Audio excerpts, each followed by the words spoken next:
Victoria. Welcome back to another episode of College Talk. Today we're going to be continuing our discussion on mental health within the college community. Yes, and we have a special guest here with us. Can you introduce yourself? Yes, my name is Herbert Wilkerson, and I go by Herb as well. I work in student counseling services here at UAB. So, can you give us a little background on what student counseling is exactly?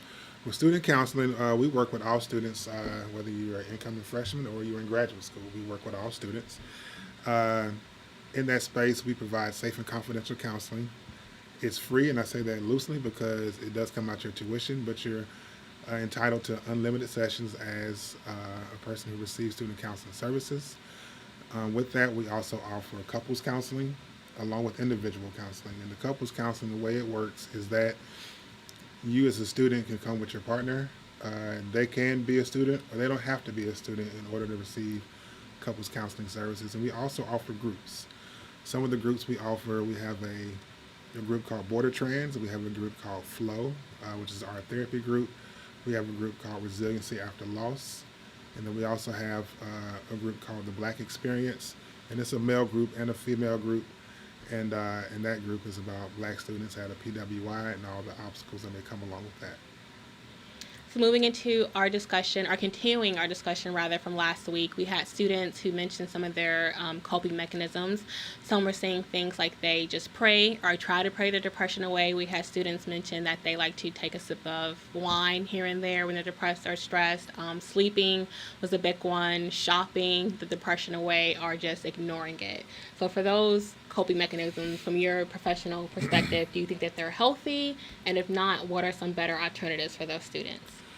In a vacuum, those things, drinking wine from time to time, if you go shopping or things of that nature, it's not necessarily unhealthy. However, when those become your main ways of coping and you do it at an excess, then it becomes unhealthy because you're not necessarily processing through dealing with what's going on, and you end up self-medicating in ways when it comes to how you use alcohol, how you use drugs, how you use even prescription pills that may not be prescribed to you, or shopping, or even exercise done to a point where it's unhealthy, can all be forms of self-medication and can be considered unhealthy.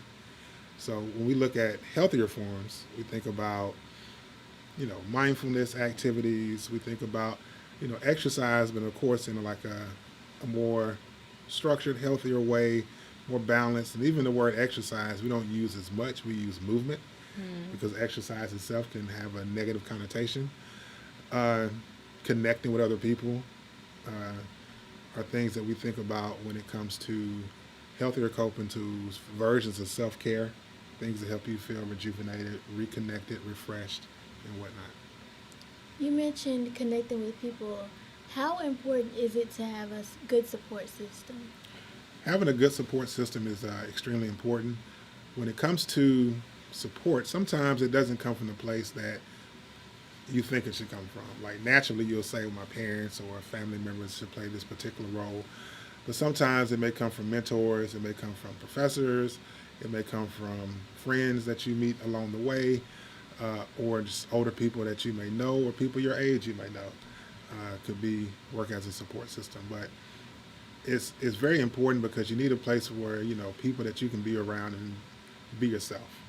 A lot of times we get around individuals and we feel like we got to be something beyond ourselves, something we're not, or to pertain or uphold a certain image. And so support systems are very important. What advice would you give to any students that are in high school that are maybe watching this video to prepare them mentally for the transition into college? I would say for high school students coming into college, just know it's not going to be high school, number one. There's a lot more autonomy when it comes to going to class. You don't have to go, which I struggled with that in the beginning. Finding balance, what it looks like for you when it comes to studying and enjoying college from the atmosphere, fun aspect of it.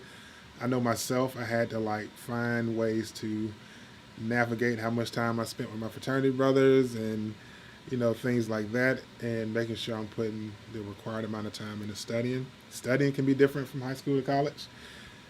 I had to learn how to really invest my time in the library, where in high school I didn't have to do nearly as much.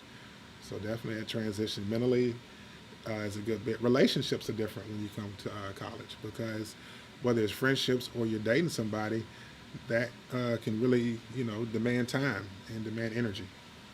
How important is it for Black students specifically to seek out counseling, because there can be a bit of a stigma around it? They can be like, oh, like Shakoria said, oh, I'll just pray it away. Yeah. Things don't always work that way. So, what would you Or say is to attached those to being students? viewed as crazy, Yeah. something like that. Or what stays in this house? Happens in the house, stays in his house. Happens in the house, stays in the Yeah. house. When you look at just us as a people in history, I mean, we haven't had the luxury for a long time of having feelings and being able to express those things, or having multiple identities as a Black person. You think that you're black, or you're not Black enough. It's like one of the two, You gotta one of those pick, things. yeah. Yeah. And so over time, the church and things of that nature has become like our only way of escape when it comes to expressing emotions and having a space. And with that, now you have this stigma attached to it, to where, we don't talk to outside people about it. We go to church and that's it. And we just leave it at the altar and we pray about it. And people get frustrated when they can't pray it away. And sometimes when you have something like that, depression that is clinically diagnosed, and it's not a situational thing, it's something that you're living with, it's different.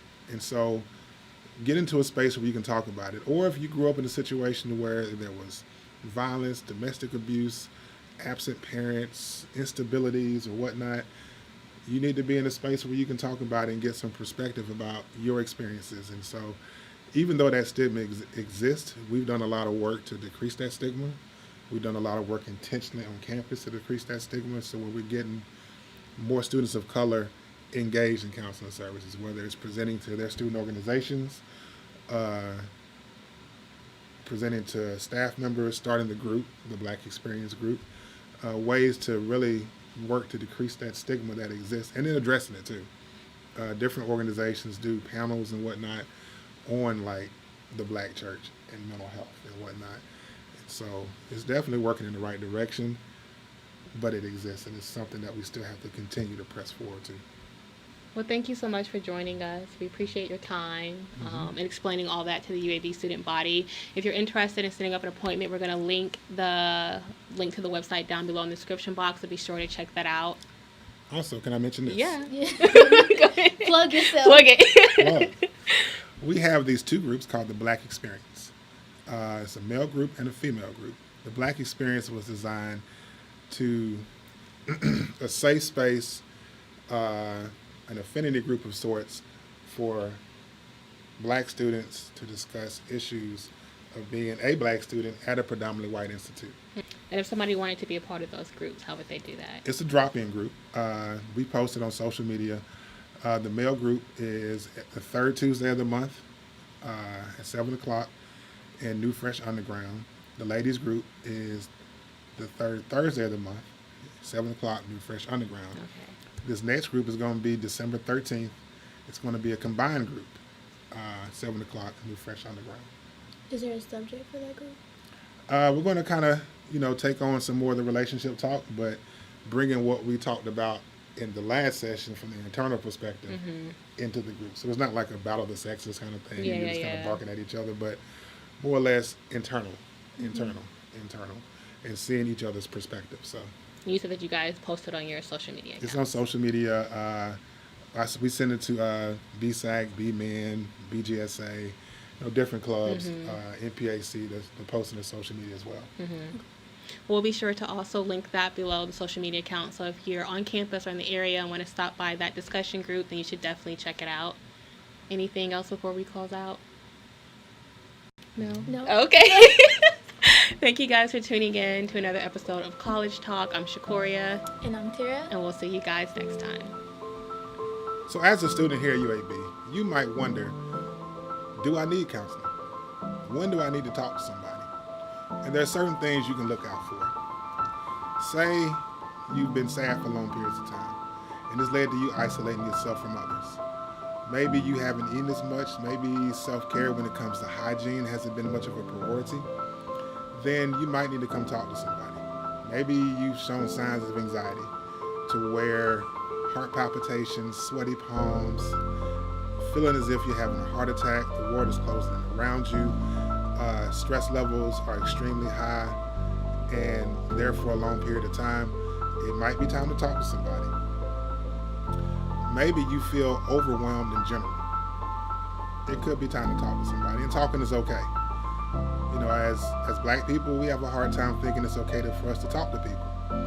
The reality of it is that everybody needs a space where they can talk. The thing about counseling, it is a safe space, and it's about you and only you. It's not about me, it's about you. There's not many safe spaces in this world that you can find to where you can talk about you without having to then return that same support to somebody else. The beauty of coming to counseling is that we don't need your support. We're here to support you.